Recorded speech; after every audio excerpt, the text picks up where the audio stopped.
Le meilleur de Franck Ferrand raconte sur Radio Classique.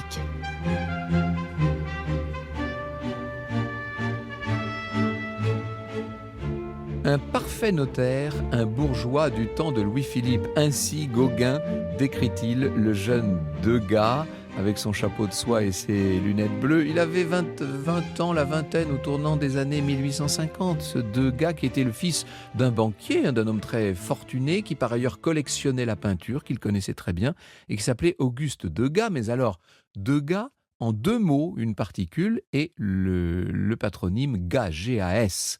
Le jeune Edgar va étudier à l'école des Beaux-Arts. Il va passer son temps au Louvre à recopier les grands maîtres. Il faut vous dire que le conseil lui avait été donné. Il faut copier et recopier les maîtres, dira-t-il lui-même plus tard. Ce n'est qu'après avoir donné toutes les preuves de bon copiste qu'il pourra raisonnablement vous être permis de faire un radis d'après nature. Et il avait rencontré celui qu'il considérait vraiment comme son maître, comme une sorte de... Pour lui, c'était une sorte de dieu. C'était Ingres, Jean-Auguste Dominique Ingres, qu'il rêvait d'égaler un jour, et il l'a rencontré grâce à l'entremise d'une amie de la famille, Madame de Villemorin. On est là en 1855. Il faut imaginer le jeune Degas très intimidé dans l'atelier du célèbre maître. « Je fais de la peinture, dit Degas au maître. Je commence, mon père, qui est un homme de goût, trouve que mon cas n'est pas absolument désespéré. » Et Ingres a regardé un peu ce que faisait Degas, il a apprécié, il lui a dit « Faites des lignes, jeune homme. Beaucoup de lignes, soit d'après le souvenir, soit d'après nature, vous deviendrez ainsi un grand artiste. » Et Degas a fait des lignes, des lignes, des lignes. C'est cette même année d'ailleurs qu'il a dessiné, qu'il a fait son autoportrait. On le voit l'air un peu dubitatif, un autoportrait qui tout simplement s'inspire de celui que, au même âge, en 1804, avait fait Ingres de lui-même. Degas peint. Il peint inlassablement, il cherche son style, bien entendu, il est en train d'essayer de s'épurer, il s'inspire de Delacroix pour ce qui est de la couleur, il s'inspire d'Ingres, je vous l'ai dit, pour ce qui est de la ligne et du dessin. Il a du mal à se trouver quand même, il ne sait pas trop, il peint parfois des sujets d'histoire, notamment Petite fille spartiate provoquant des garçons, les scènes de guerre au Moyen-Orient, etc. Ça c'est un peu plus tard, en 1865. Et puis vont naître des scènes nettement plus anodines, des champs de course, des chevaux, et on sent que Degas n'a pas envie de perdre son temps, si je puis dire, à composer une scène, à nous raconter une histoire. Il veut surtout aller saisir le vif tel qu'il est. Il est l'homme du réalisme absolu, rongé de doutes et d'incertitudes. Il lui arrive de laisser inachever ses toiles au fond de l'atelier. D'ailleurs, son frère, qui est là souvent, qui vient lui rendre visite, se moque de lui. « Notre Raphaël travaille toujours, mais n'a encore rien produit d'achevé, dit-il. » Et pourtant, les années passent. René Degas note encore en 1864, il travaille avec furie et ne pense qu'à une chose, sa peinture, sa peinture. Ce qui fermente dans sa tête est effrayant. Pour ma part, je crois que je suis même convaincu qu'il a non seulement du talent, mais même du génie. Seulement, arrivera-t-il à exprimer ce qu'il sent ? En 1873, Degas, avec Renoir, Pissarro, Monet, Sisley, etc., et Berthe Morisot bien sûr, et Cézanne, va fonder la Société anonyme coopérative des artistes peintres, sculpteurs et graveurs, ce mouvement que très bientôt on va qualifier d'impressionniste. On ne sait pourquoi, demande un critique de l'époque, M. Degas s'est rangé parmi les impressionnistes. Il a une personnalité distincte et dans le groupe des prétendus novateurs, il fait bande à part. Où il va faire de plus en plus bande à part. Degas, finalement, n'aime pas toute cette bande. C'est un individualiste, c'est quelqu'un qui déteste les écoles et les mots d'ordre. « Ne me parlez plus jamais de ces gaillards qui encombrent les champs de leurs chevalets, dira-t-il bientôt. Je voudrais avoir la puissance d'un tyran despotique pour armer une police qui fusillerait impitoyablement comme des animaux nuisibles ces misérables embusqués dans la verdure sur leurs stupides boucliers de toile blanche. » Ah oui, il est en train de s'aigrir un peu, Degas. Ce n'est qu'un début, je vous rassure, ou plutôt non, je vous inquiète. Ce qu'il y a d'assez impressionnant avec Degas, c'est qu'il retient, il a dans la mémoire tous les détails qu'il a vus d'après nature et qu'il va recomposer souvent en atelier. En 74, Edmond de Goncourt, qui lui rend visite justement à son atelier, est témoin d'une scène touchante et drôle. Le peintre, qui est moustachu, qui ne l'a pas vu entrer, qui est en plein travail et qui est en train de mimer les gestes de danseuse en action. Il a un pied en l'air, il a une jambe étirée, un bras au-dessus de la tête. Il est en train de jouer, entre guillemets, ce qu'il dessine par ailleurs.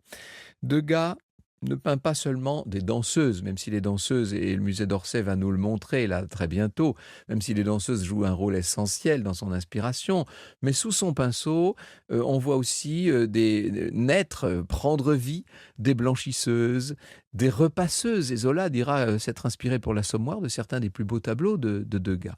Entre 76 et 78, 1878, il va jusqu'à développer une véritable fascination pour le monde de la prostitution et va peindre par exemple le célèbre tableau La fête de la patronne. Il passe son temps, il passe ses soirées dans les maisons closes de Pigalle.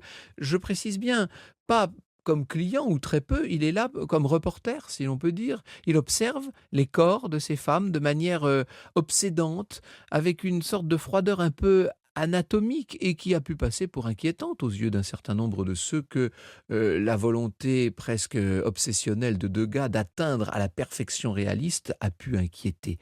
Il dit vouloir regarder par le trou de la serrure, et d'ailleurs Van Gogh est très sévère à ce sujet. Je vous cite ce que dit Vincent Van Gogh de Degas.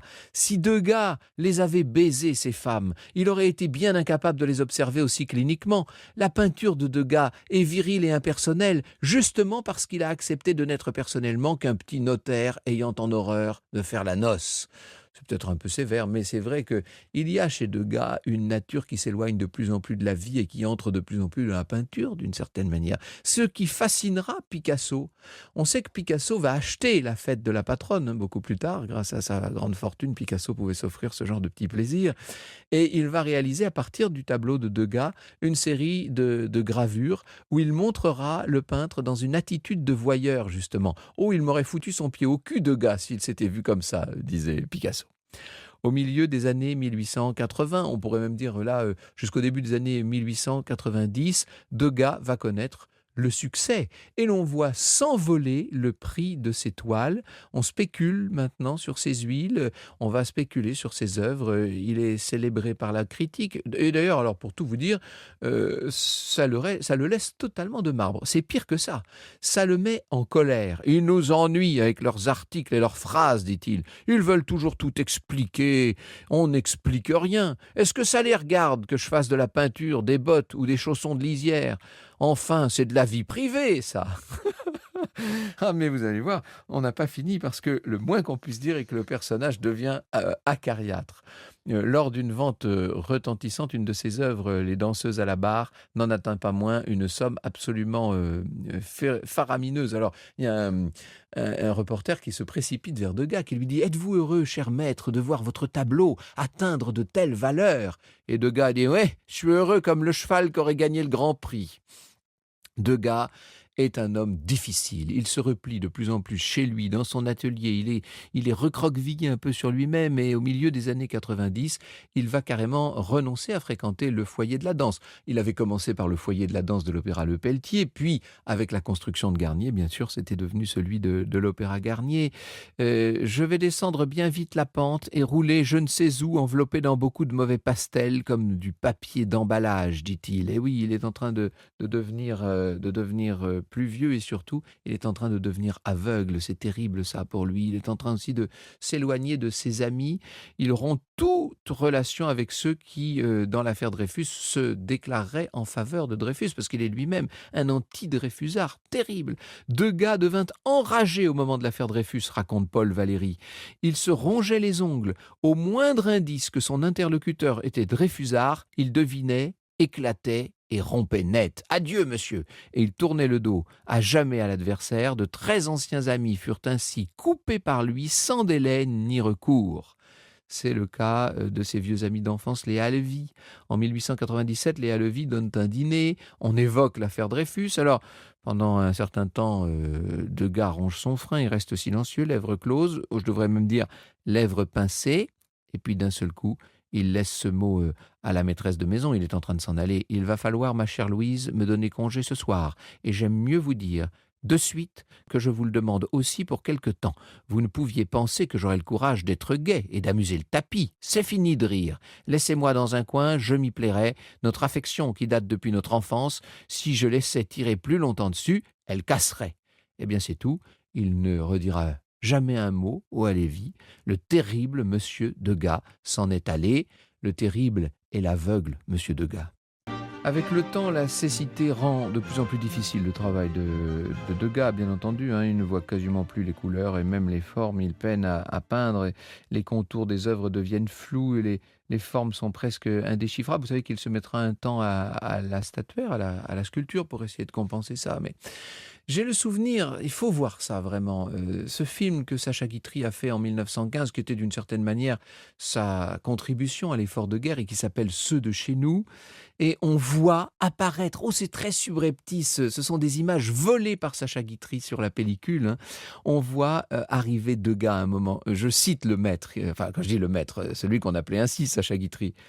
L'homme que vous allez apercevoir à 80 ans, il est pauvre, maussade, presque aveugle, et c'est un peintre de génie. Voici Monsieur Degas. Et effectivement, on voit ce vieillard, à la barbe blanche broussailleuse, à la redingote complètement usée, qui est là sur l'écran, et il a un parapluie à la main, il s'en sert un petit peu comme si c'était une canne. On pense qu'il se rend dans un café de la place Pigalle, où il a ses habitudes, et en cette année 1915, il ne peint presque plus, il vit seul, reclus, aigri, plus misanthrope que jamais, éternel célibataire dans son appartement du 6 boulevard de Clichy, qui est devenu un vrai taudis. On le voit errer entre les meubles hérités de sa riche famille. Il y a de très beaux meubles Empire, etc. Il est là. C'est Paul Valéry qui décidément est assez réaliste, si je puis dire, à propos du peintre du réalisme, qui nous le décrit vêtu comme un pauvre, en savate, le pantalon lâche et jamais fermé. Il n'ouvre plus la porte de chez lui à ses amis. Qui oserait, du reste, rendre visite à cet homme qui s'emporte contre tout le monde. Ce ne sont même plus des critiques maintenant, ce sont des éructations, ce sont des aboiements que lance le pauvre Degas à la dérive. Il a énormément de remarques désobligeantes sur tout le monde. D'ailleurs, il a un esprit très vif et très caustique, il faut bien le dire. Le grand collectionneur d'art, Harry Kessler, racontera un dîner avec Degas qu'il avait fait quand même un petit peu plus tôt, quelques années plus tôt. C'était la première fois qu'il rencontrait le peintre et il s'attend évidemment à voir quelqu'un de très sensible, de très délicat, comme le sont ces toiles, comme le sont ces pastels. C'est-à-dire que quand vous êtes devant une œuvre de Degas, c'est le raffinement, la subtilité, la délicatesse extrême. Et voilà qu'il rencontre un homme taciturne, tantôt remonté, dit-il, et qui explose constamment de colère contre les Juifs. Ces gens-là ne sont pas de la même humanité que nous, disait-il. Vous imaginez un peu. Et puis, qui se montre surtout très énervé contre les tics de sa voisine. Il faut dire que sa voisine de table a pris l'habitude de balancer un petit peu son pied sous la table. « Cessez cela, madame, cessez cela », dit-il, dit le vieux Degas à table. Alors, la voisine se met à sourire. Elle croit que c'est une plaisanterie, que c'est pour rire. Non, non, pas du tout. « Cessez cela, il m'est impossible de voir ça, ça me fait mal au cœur », dit-il. Et Kessler repartira complètement dépité de son dîner en disant de ce pauvre Degas qu'il n'était qu'un naïf, forcené et maniaque. Oui, c'est vrai qu'il était devenu Degas complètement obsédé par ailleurs par ses problèmes de vessie. Il passe son temps à boire de la tisane de queue de cerise pour essayer d'arranger les choses. Un jour, on dit qu'il y a un mannequin qui est entré, je vous raconte toutes les petites anecdotes, mais il y a un mannequin qui est entré dans son atelier et au lieu de dire à la dame « déshabillez-vous », il lui dit « Comment pissez-vous » Et avant de repartir, traînant les pieds et en grommelant, il dit « Je pisse très mal, moi, je pisse très mal ». Je cite encore Paul Valéry. « Je songe que cet homme fut élégant, que ses manières, quand il veut, sont de la distinction la plus naturelle, qu'il passait ses soirées aux coulisses de l'opéra, qu'il fut l'observateur le plus sensible de la forme humaine, un connaisseur raffiné des beautés, des plus fins chevaux, le dessinateur le plus intelligent, le plus réfléchi, le plus exigeant, le plus acharné du monde. » Et oui, mais hélas, il n'est plus là à la fin de sa vie, le vieux Degas. Peu avant sa mort, en 1917, le sculpteur Bartholomé, qui est un des seuls amis qui lui soit resté fidèle et qui continue fidèlement à venir lui rendre visite dans son appartement de Pigalle, lui dit Je le vis plus beau que jamais, comme un vieil Homère, avec des yeux regardant dans l'éternité.